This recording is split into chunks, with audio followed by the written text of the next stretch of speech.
Assalamualaikum warahmatullahi wabarakatuh. Alhamdulillah nahmaduhu wa nasta'inuhu wa nastaghfiruh wa na'udzu billahi min syururi anfusina wa min sayyiati a'malina, amma ba'd. Mari kita lanjutkan kajiannya, yaitu bab thaharah, bab bersuci. Bismillahirrahmanirrahim. Wa bisanadi muttasil ila Imam Abdullah bin Abdurrahman bin Abu Bakar Bafadl al-Hadrami asy-Syafi'i rahimahullah ta'ala wa nafa'ana biyadiyana bidarin amin.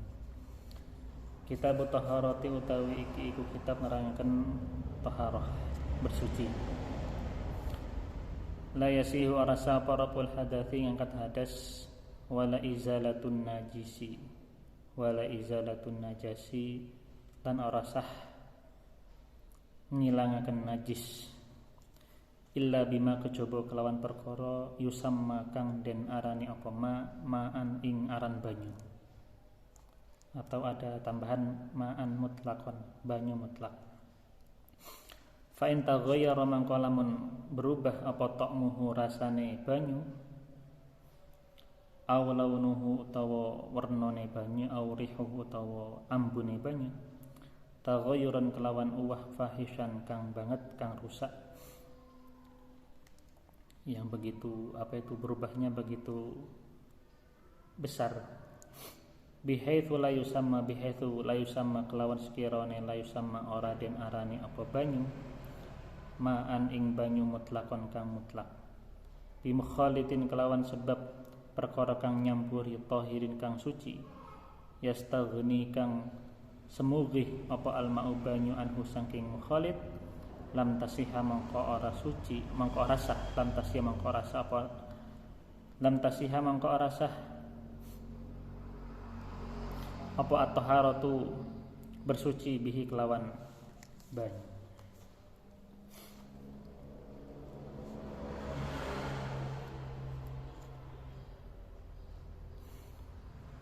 Ya, jadi ini bab menerangkan taharah, bersuci. Jadi tidak sah mengangkat hadas. Hadas itu ada hadas besar, ada hadas kecil. Kalau hadas kecil itu selain junub, selain mandi dari haid, mandi dari nifas, itu namanya hadas kecil. Kalau hadas besar, misalkan orang habis junub, habis mimpi basah, kemudian habis selesai haid, selesai nifas, itu tergolong hadas besar. Dan juga tidak sah menghilangkan najis kecuali dengan air yang mutlak. Air yang mutlak itu adalah air yang tidak ada embel-embel nama-nama lain, seperti air kopi, air jeruk. Pokoknya tidak ada nama lain seperti itu. Dan bila mana air itu berubah warnanya, rasanya, kemudian baunya berubah, dengan berubah yang total, berubah yang banget seperti itu, sehingga kemudian sudah tidak dikatakan lagi air mutlak, maka itu tidak dinamakan air mutlak lagi, seperti itu. Sudah tidak dinamakan air mutlak.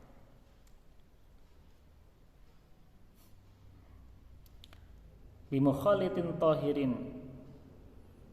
Nah, di sini ada mukhalid.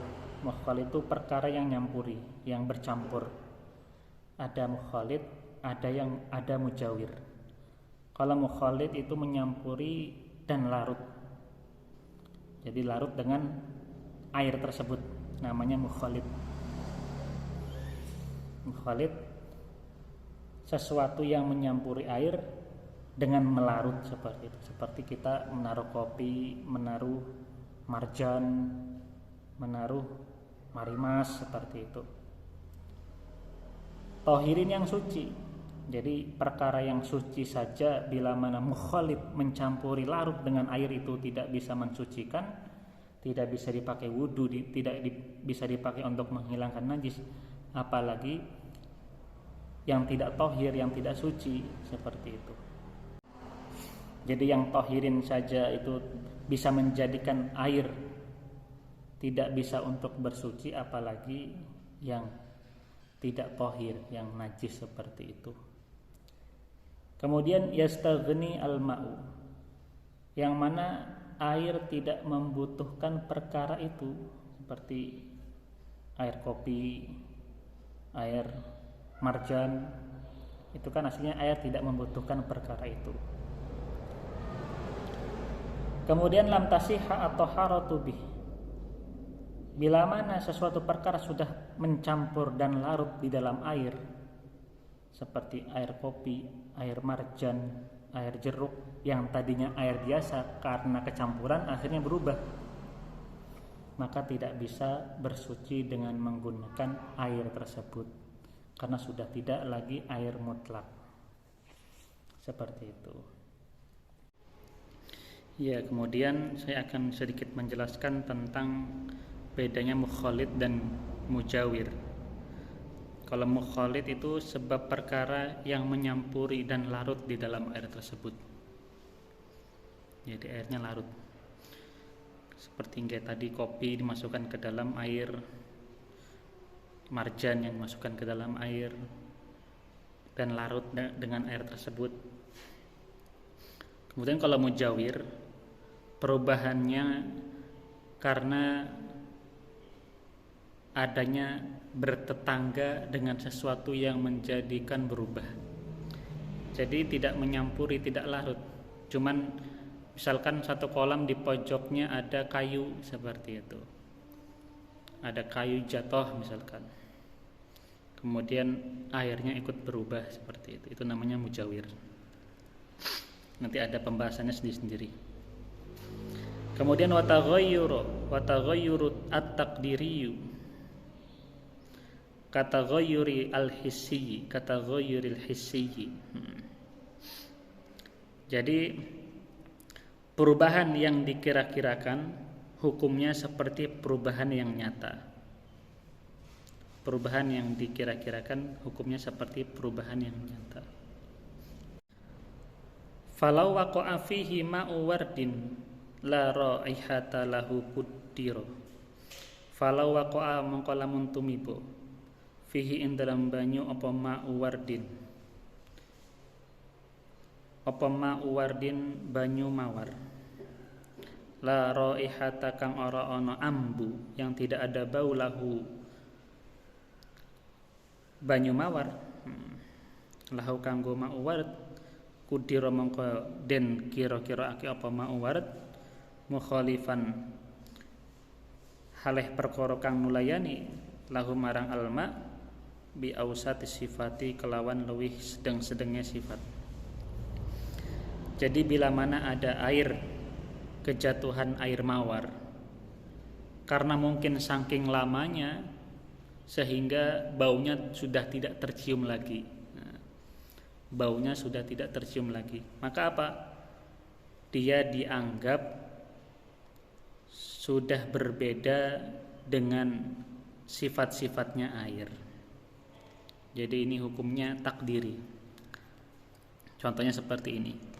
Ada air 1 ember, kemasukan 1 gelas air mawar. Karena waktu yang lama, akhirnya air mawar itu yang bercampur dengan air sudah tidak tercium baunya lagi.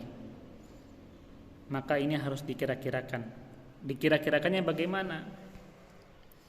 Menurut para ulama, dikira-kirakan kita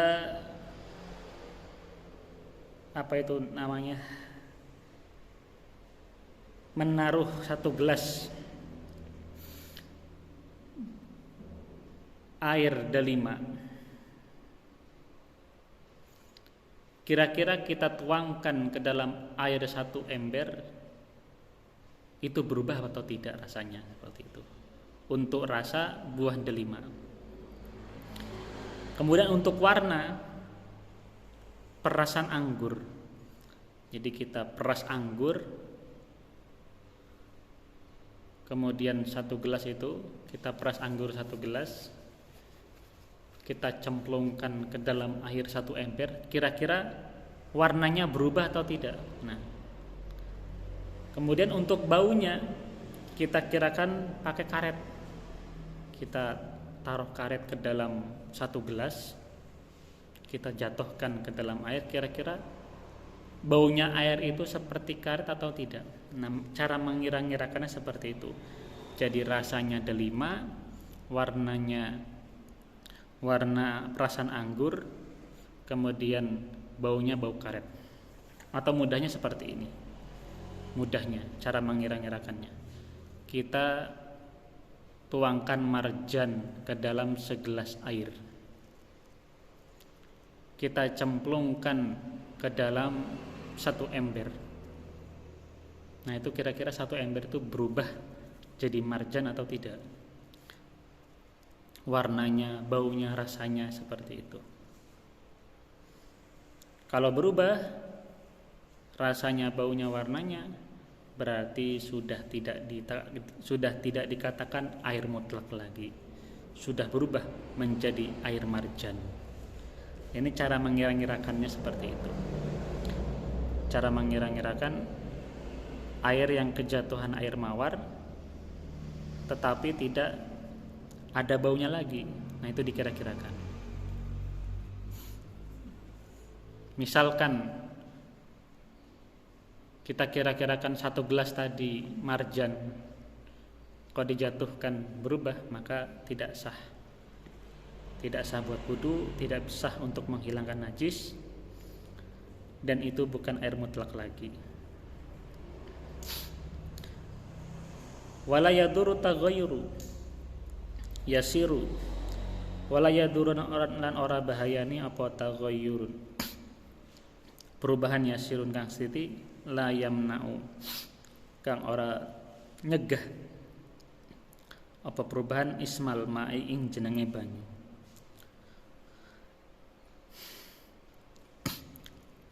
Dan bila mana perubahan tadi tidak mempengaruhi namanya air, jadi tidak mempengaruhi kemutlakan air, maka tidak bermasalah. Contohnya seperti ini. Ada air ember, ada air 1 ember, kejatuhan 1 sendok marjan. Mudahnya 1 sendok marjan itu menurut penelitian tidak berubah, airnya tidak berubah.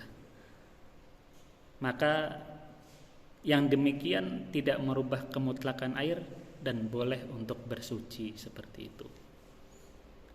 Nah, seperti itu. Ada air 1 ember, kejatuhan marjan 1 sendok, itu tidak merubah kemutlakan air. Atau 1 tetes seperti itu.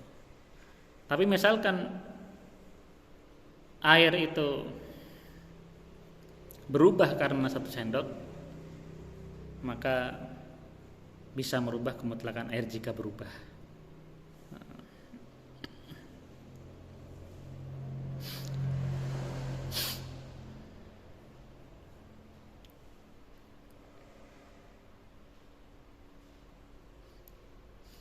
Wala yadurru taghayyurun, dan tidak wala yadurun ora bayani apa taghayyurun, perubahan bimuksin kelawan sebab menang, wa turabin lan sebab debu, wa tuhlabin lan sebab lumut. Wa malan berubah sebab perkara fi maqrihi ing dalam panggonan banyu, wa mamarrihi lan gon lewati banyu. Wala bimujawirin lan orang bahayani kelawan sebab nanggeni bertetangga, kaudin kaya dene potongan kayu, waduhnin lan minyak. Wala bimilhin lan ora bahayani bimilhin kelawan banyu garam, ma'in kang bangsa banyu, wala biwarokin lan kelawan sebab godong, tanah saro kang rontok minas syajari saking uwit. Dan juga tidak berbahaya perubahan air karena sebab diam yang lama. Jadi lamanya diam akhirnya berubah, itu tidak berbahaya, tidak bermasalah untuk wudu sah. Dan sebab kecampuran debu, kecampuran tanah, seperti halnya air kali, kemudian atau air ember kejatuhan turap itu tanah, atau airnya berlumut, itu tidak bermasalah. Dan juga dengan sebab perkara yang ada di tempat air atau di tempat lewatnya air. Contohnya seperti ini. Ada tempat air, itu ada tambalannya, ada kolah, ada tambalannya. Tambalannya pakai semen atau pakai aspal.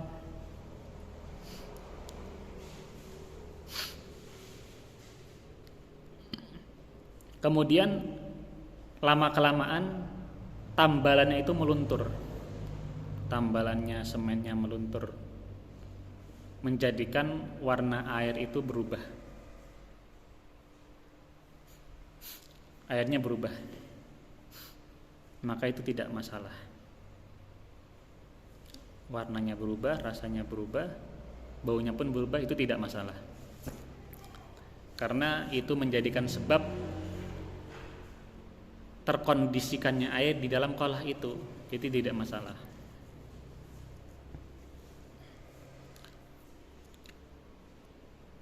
Dan juga seperti halnya tidak berbahaya perkara-perkara yang mujawir, yang bertetangga, seperti kayu atau minyak. Jadi bila mana minyak jatuh ke dalam air tidak masalah, karena statusnya minyak itu tidak bisa bercampur dengan air. Atau seperti ud, potongan kayu. Potongan kayu itu yang jatuh ke dalam air tidak bermasalah, dengan catatan tidak ada perkara yang larut ke dalam air tersebut. Jadi tidak ada bagian-bagian juz'un yatahallal, tidak ada bagian-bagian dari kayu itu yang larut ke dalam air. Catatannya seperti itu. Kalau cuman karena jatuh kemudian diam lama akhirnya berubah, tidak masalah. Kemudian tidak bahaya juga, tidak bermasalah air yang kejatuhan garam dan garam itu larut ke dalam air tersebut, tidak bermasalah. Kemudian juga tidak bermasalah daun-daun yang jatuh ke dalam air, yang rontok dari pohon. Tapi kalau kita sengaja menjatuhkan rontokan daun tersebut ke dalam air, itu malah yang jadi masalah. Yang jadi masalah seperti itu.